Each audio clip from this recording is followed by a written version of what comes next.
Salut, je m'appelle Matteo Piccinini et je joue le rôle de Léo dans Les Mutants.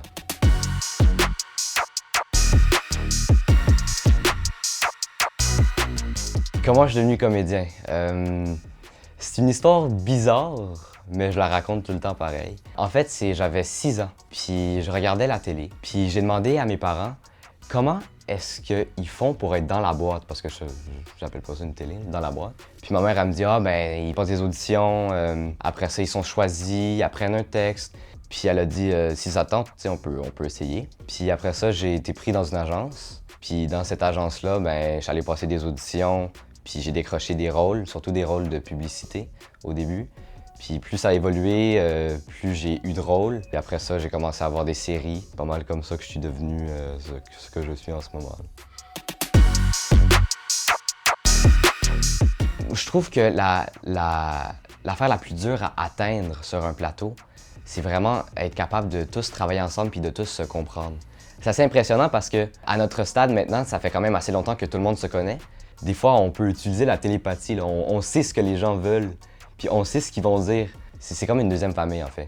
J'ai ma petite famille chez moi, puis après ça, j'ai le plateau de tournage, que tout le monde se connaît, tout le monde est ami. Donc, moi, je trouve ça super le fun, puis super impressionnant qu'on puisse devenir aussi proche en tant qu'être humain.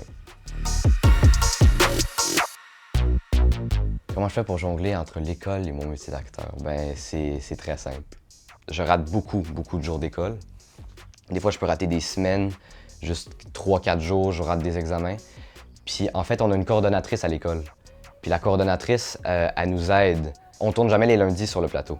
Donc moi, à l'école, j'arrive le lundi, puis elle me donne ma feuille, puis je la fais remplir par tous mes profs pour me dire ce qu'on fait quand moi je rate les jours à l'école, ce qu'on fait durant la semaine, les examens que j'ai à reprendre.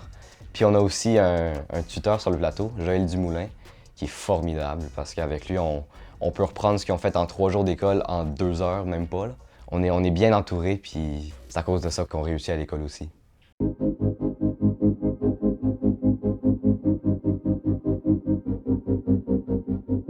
Dans la saison 2, il va y avoir comme il y avait dans la saison 1, donc on va cacher les mutantes encore.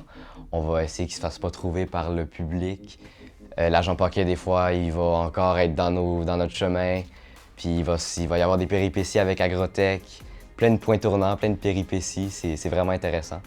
Puis moi, si j'avais un coup de cœur entre les 2 saisons, je dirais la saison 2 parce que c'est vraiment ça qui enrobe l'histoire.